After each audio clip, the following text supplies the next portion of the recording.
नमस्कार, मैं सिद्धार्थ पटेल आप सभी बच्चों का स्वागत करता हूं क्लास 11 नेक्स्ट टॉपर ह्यूमैनिटीज पर। और आप स्लाइड को देख के सोच रहे होंगे कि सर मैप वर्क तो ज्योग्राफी की कहानी है, आप पॉलिटिकल साइंस में कहां मैप वर्क लेके आ गए। जी हाँ मेरे लाल, क्लास 11 और क्लास 12 पॉलिटिकल साइंस में मैप वर्क आता है। अब जरा अपन क्लास 11 को थोड़ा सा ध्यान से समझते हैं कि क्लास 11 में क्योंकि तुम्हारे स्कूल एग्जामिनेशन होते हैं, स्कूल्स तुम्हारे पेपर कंडक्ट करवाते हैं, तो किसी स्कूल में मैप वर्क का सवाल आता है और किसी स्कूल में मैप वर्क का सवाल नहीं आता है। उसका एक मैं लॉजिक बता देता हूँ। हमारे सिलेबस में कहीं पे भी मैप लिखा नहीं है अलग से अपने सिलेबस में, लेकिन बहुत सारे स्टेट्स और बहुत सारी जगह की मार्किंग दी हुई है। अपने सिलेबस में बहुत सारे स्टेट्स की बात हुई है, उसको क्या करता है, उसको सीबीएसई क्लास 12 में घुमा के पूछता है। मतलब कि क्लास 12 में सीबीएसई जो एग्जामिनेशन लेता है उसमें मैप आता है। इसीलिए क्लास 11th में क्या होता है, इसीलिए क्लास 11th में बहुत सारे स्कूल्स क्या करते हैं, बहुत सारे school map work class 11th में दे देते हैं, सो दैट तुम्हें आदत बनी रहे, अचानक से तुम लोग क्लास 12th में चौंक ना जाओ। तो क्लास 11th में छोटा सा एक मैप वर्क का एक वीडियो में लेके आया हूं मैं, और इस वीडियो के माध्यम से अगर इसको तुमने बहुत अच्छे से पढ़ लिया तो इसके बाहर तुम्हारे स्कूल में कहीं से भी कोई भी लोकेशन नहीं मार्क करने का पूछेगा, ये फॉर श्योर है। ठीक है भाई साहब, तो स्टार्ट करते हैं। देखो, सबसे पहले तुम्हें एक टास्क देता हूं मैं कि तुम भारत का पूरा मैप बहुत अच्छे से पढ़ लो। तुम जिस देश में रह रहे हो उस देश का तुम्हें कौन सा स्टेट कहां पे है, कौन से स्टेट की कैपिटल क्या है, ये तुम्हें पता रहनी चाहिए। ठीक है, ये तुम्हें पता रहना चाहिए, क्योंकि यूजली क्या होता है, यूजली कंफ्यूज हो जाते हैं। जैसे कि बच्चे गुजरात की कैपिटल अहमदाबाद समझते हैं, लेकिन है ही नहीं, वो गांधीनगर है। तो ऐसे क्या होता है, ऐसा बहुत बार कंफ्यूजन रहता है मेरे लाल। ठीक है, तो पॉलिटिकल मैप को तुम भारत के बहुत अच्छे से समझ लो, कौन सा स्टेट कहां पे है। And specially north eastern states को जरा ध्यान से देख लेना, थोड़े से नॉर्थ ईस्टर्न स्टेट्स को ध्यान से देख लेना, क्योंकि यूजली होता यह है कि स्कूल वालों को भी पता है और जब क्लास 12th में जाओगे तो उनको भी पता है, बोर्ड वाले को, कि बच्चे ये नॉर्थ ईस्टर्न स्टेट्स को भूल जाते हैं। तो इनकी लोकेशन एक बार ध्यान कर लेना। पहला स्टेप क्या है तुम्हारा, पहला स्टेप यह है कि तुम्हें भारत का मैप ध्यान रहना चाहिए। अगर तुम पॉलिटिकल साइंस के स्टूडेंट नहीं भी रहते मेरे लाल, तो भी तुम्हें भारत का मैप ध्यान रहना चाहिए। भारत के सारे स्टेट्स तुम्हें ध्यान रहने चाहिए, क्योंकि तुम इस प्यारे से देश के नागरिक हो, तो तुम्हें पता होना चाहिए कि कौन सा स्टेट कहां पे। पहला टास्क तुम कर लेना।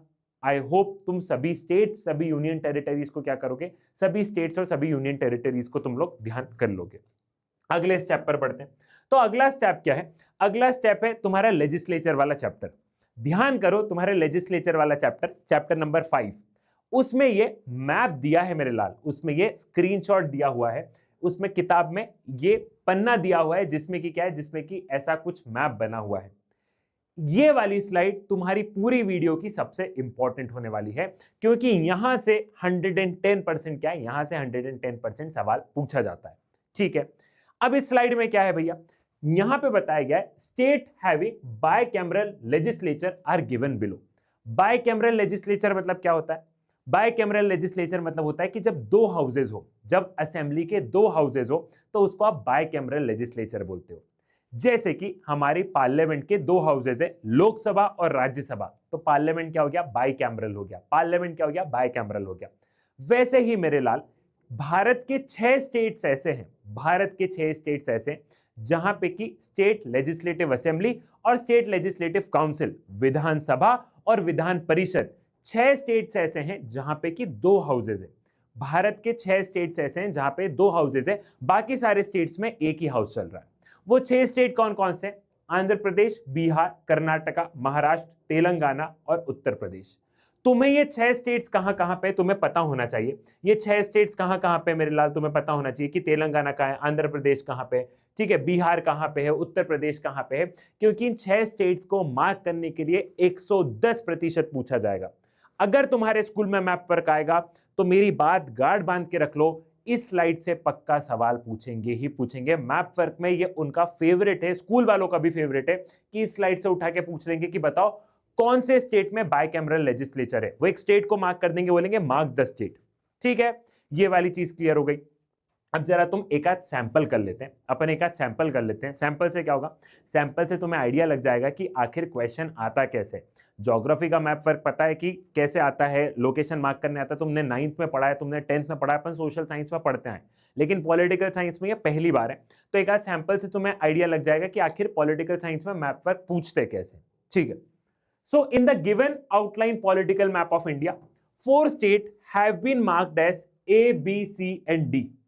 Identify the state having bicameral legislature.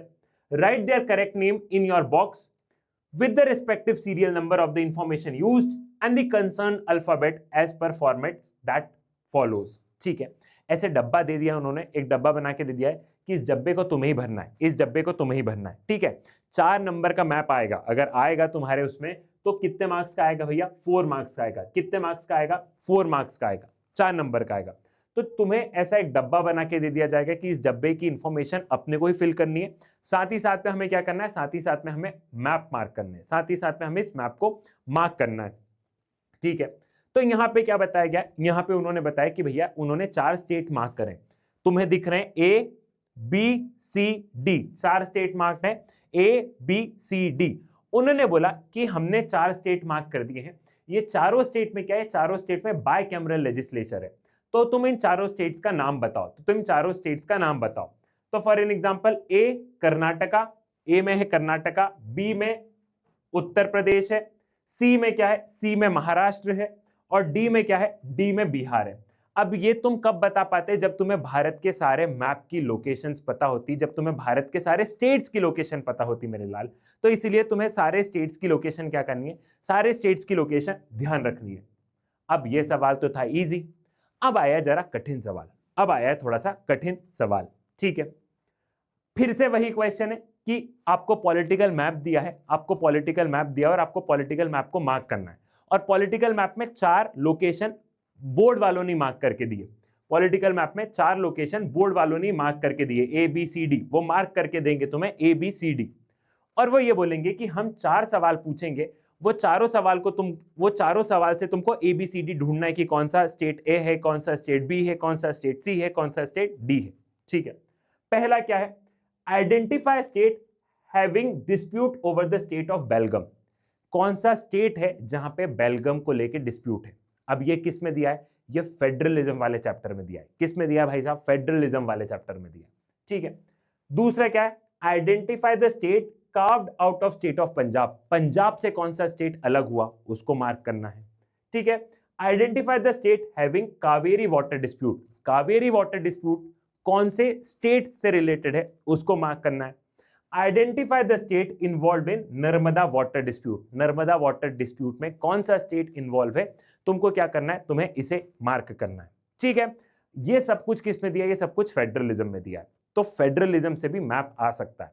अब जरा अपन इनको मार्क करते हैं। बेलगम का डिस्प्यूट किससे चल रहा है भैया, तो हमने देखा सी महाराष्ट्र, कर्नाटका और महाराष्ट्र में बेलगम को लेके क्या है, डिस्प्यूट है।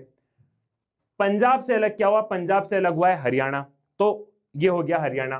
कावेरी वाटर डिस्प्यूट किसके साथ में चल रहा है, तो कर्नाटका और तमिलनाडु के साथ में चल रहा है, तो हमने तमिलनाडु कर दिया। और नर्मदा वाटर डिस्प्यूट किसके साथ चल रहा है, गुजरात, महाराष्ट्र और मध्य प्रदेश के साथ में चल रहा है। तो यहाँ पे ना ही गुजरात तो दिया नहीं है, ये बेलगम में चले गया, तो बचा क्या, ए मध्य प्रदेश। तो मध्य प्रदेश क्या आ गया, नर्मदा रिवर में अपन ने मध्य प्रदेश मार्क कर दिया। तो तुम्हें ध्यान रखना है, एनसीईआरटी की जो लाइंस दी है ना मेरे लाल, उन्हीं एनसीईआरटी की लाइन से मैप बनेगा। ऐसा नहीं है कि मैप कहीं बाहर से तुमसे जाके पूछा जा रहा है। अगर तुम्हें भारत के सभी स्टेट्स पता है, सभी स्टेट्स को तुम लोग मार्क कर सकते हो, और अगर तुमने एनसीईआरटी पढ़ी है तो तुमको मैप बन जाएगा। एनसीईआरटी नहीं भी पढ़ी है, मान लो ये मेरा वीडियो देख लिया है पूरा, तो भी तुम्हें मैप बन जाएगा। ठीक है, तो ये क्या हो गया, ये थोड़ा सा डिफिकल्ट क्वेश्चन हो गया, ये थोड़ा सा डिफिकल्ट क्वेश्चन हो गया। अब मैंने इसको आसान बनाने क्या किया है, मैंने इसे आसान बनाने तुम्हारे लिए क्या है, थिंग्स टू रिमेंबर। तुम्हें कुछ कुछ चीजें ध्यान रखनी है। ठीक है, जैसे कि अगर क्वेश्चन आ जाए, state which asked more power in the favour of state government. ऐसा कौन सा स्टेट है जो कि केंद्र सरकार से लड़ रहा था, ऐसा कौन सा स्टेट है जो कि केंद्र सरकार से लड़ रहा था कि हमें ज्यादा पावर चाहिए। फेडरलिज्म वाले चैप्टर में हमने पढ़ा था कि केंद्र सरकार और राज्य सरकार, सेंट्रल गवर्नमेंट और स्टेट गवर्नमेंट के बीच में लड़ाई होती रहती है। केंद्र सरकार बोलती है पावर हमारे पास में, स्टेट गवर्नमेंट बोलती है कि पावर हमें दो। तो कौन सा स्टेट है जो कि हद से ज्यादा लड़ रहा था? तो तमिलनाडु लड़ रहा था भैया, पंजाब लड़ रहा था और वेस्ट बंगाल लड़ रहा था। अब इसका क्वेश्चन कैसे पूछा जाएगा? वो एक स्टेट मार्क कर देंगे और बोल देंगे mark the state which ask for the more power in the favour of state government. तुमको मार्क करना है तो क्या मार्क करोगे? इधर तमिलनाडु, पंजाब और वेस्ट बंगाल, जिसके कि आगे ABCD लिखा होगा वो तुम समझ जाओगे, ठीक है। हिंदी लैंग्वेज प्रोटेस्ट, हिंदी को ऑफिशियल लैंग्वेज जब बना रहे थे तो कौन सा स्टेट हद से ज्यादा प्रोटेस्ट कर रहा था? जब हिंदी को भारत की ऑफिशियल लैंग्वेज बनाने की बात हुई थी तो कौन सा स्टेट सबसे ज्यादा प्रोटेस्ट कर रहा था? तो तमिलनाडु सबसे ज्यादा प्रोटेस्ट कर रहा था। मैंने पंजाब क्यों लिखा है? क्योंकि पंजाब के लोग चाहते थे कि पंजाबी को भी क्या मिले, पंजाबी को भी अच्छी खासी रिकॉग्निशन मिले। तो ये दो स्टेट्स लैंग्वेज के लिए क्या कर रहे थे? दो स्टेट लैंग्वेज के लिए लड़ रहे थे। ये दो स्टेट क्या कर रहे थे? दो स्टेट लैंग्वेज के लिए लड़ रहे थे, ठीक है। फिर Gujarat and Maharashtra were created in 1960। कई बार ऐसा पूछ लिया जाता है कि 1960 में कौन सा स्टेट बना? वो बोर्ड एग्जामिनेशन में, या बोर्ड निकल रहा है CBSE जो तुम्हारा स्कूल एग्जामिनेशन है उसमें क्या रहेगा, उसमें पूछा जाएगा कि कौन से स्टेट 1960 में बना, मार्क करो। तो तुम्हें ध्यान रहना है कि गुजरात और महाराष्ट्र अलग हुए थे 1960 में, ठीक है। Then Punjab and Haryana were separated in 1966। 1966 में कौन कौन से स्टेट्स बने थे भैया? तो तुमको ये ध्यान रहना चाहिए पंजाब और हरियाणा 1966 में अलग हुए थे। फिर मध्य प्रदेश से बना छत्तीसगढ़, बिहार से बना झारखंड और यूपी से बना उत्तराखंड। ये कब हुआ? ये हुआ ईयर 2000 में। ये कब हुआ? ये हुआ ईयर 2000 में। MP से छत्तीसगढ़ बना, बिहार से झारखंड बना, यूपी से क्या बना? यूपी से बना उत्तराखंड। ये हो गया मेरे लाल ईयर 2000 में। तो कई बार वो लोग सीधा पूछ लेते कि ईयर 2000 में कौन सा स्टेट बना, और वो इनमें से कोई सा भी स्टेट मार्क कर देंगे, छत्तीसगढ़, झारखंड या फिर उत्तराखंड में। तो तुम्हें लोकेशन ध्यान रहेगी तो तुम क्या करोगे? तुम मार्क कर लोगे। आंध्र प्रदेश से बना तेलंगाना ईयर 2014 में। और जम्मू एंड कश्मीर बने भैया, जम्मू एंड कश्मीर को अलग अलग किया गया, जम्मू एंड कश्मीर को अलग अलग किया गया ईयर 2019 में। और आर्टिकल 370 भी जम्मू एंड कश्मीर से रिलेटेड है। एक और चीज, महात्मा गांधी कौन से स्टेट से बिलोंग करते हैं? तो गुजरात, क्योंकि महात्मा गांधी का एक बॉक्स दिया था पॉलिटिकल थ्योरी में, उनके बारे में बताया गया था पॉलिटिकल थ्योरी में। तो तुम्हें ध्यान रखना है कि गांधी जी कहां से बिलोंग करते हैं? गुजरात से बिलोंग करते हैं। अब हमने इतने सारे ये पढ़ लिए, इतने सारे तो नहीं, 8 ही पॉइंट्स दिए थे और कुछ क्वेश्चंस दिए थे। इन सबको मेरे लाल तुम तब सही कर पाओगे जब तुम पूरे भारत का मैप ध्यान कर लोगे। मेरी चीज ध्यान से सुनना, तुम्हें पूरे भारत का मैप, उनकी स्टेट, सारी यूनियन टेरिटरीज की लोकेशन पता होनी चाहिए। एक क्वेश्चन और करते हैं, फिर लास्ट क्वेश्चन है तुम्हारा, ठीक है। सो पहला है the state having bicameral legislature. बताओ the state to which Bhimrao Ambedkar belong, whom we call the father of Indian Constitution। B.R. Ambedkar कहां से बिलोंग करते हैं? ठीक है। State also having bicameral legislature and also called the economic capital of India. अब इन्होंने बोला एक वो स्टेट बताओ जहां पे बाइकैमरल लेजिस्लेचर तो है ही है, लेकिन उसको भारत की इकोनॉमिक कैपिटल बोलते हैं, भारत का इकोनॉमिक कैपिटल बोलते हैं। And the state which was related to Subhash Chandra Bose birth, Subhash Chandra Bose की बर्थ से रिलेटेड कौन सा स्टेट है? तो सबसे पहले Uttar Pradesh, bicameral legislature. Then Madhya Pradesh, जहां से कि भीमराव अंबेडकर बिलोंग करते हैं। देन उसके बाद में महाराष्ट्र, क्योंकि महाराष्ट्र में मुंबई जो है, मुंबई क्या है? Mumbai economic capital of India है। एंड लास्ट सुभाष चंद्र बोस उड़ीसा से बिलोंग करते हैं, तो उड़ीसा मार्क कर दिया। अगर तुमने ये 3 क्वेश्चन, पॉलिटिकल मैप और ये 8 चीज याद कर ली तो तुम्हारे पूरे के पूरे 4 नंबर आने से कोई नहीं रोक सकता है, ये मेरा वादा है। अब तुम लोग मुझे कमेंट सेक्शन में ये बताओगे, क्योंकि तुम्हारे पेपर आने वाले हैं, तो तुम्हें जैसे कि मैंने मैप वर्क कैसे करना है एक बहुत क्रिस्प में, एक बहुत शॉर्ट में बताया, तो तुम्हें और कौन कौन से वीडियोस मुझसे चाहिए, कहाँ कहाँ तुम्हें हेल्प चाहिए मुझसे, तो तुम लोग कमेंट करो।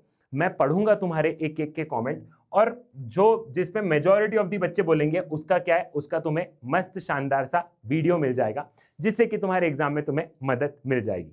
सो पॉलिटिकल साइंस में डरने की नहीं है बात, क्योंकि सिद्धार्थ पटेल है तुम्हारे साथ। चाणक्य नीति से लेके राजनीति तक तुम्हें जो चाहिए सब कुछ है मेरे पास। So signing off with this, टाटा, bye bye, take care, love you all.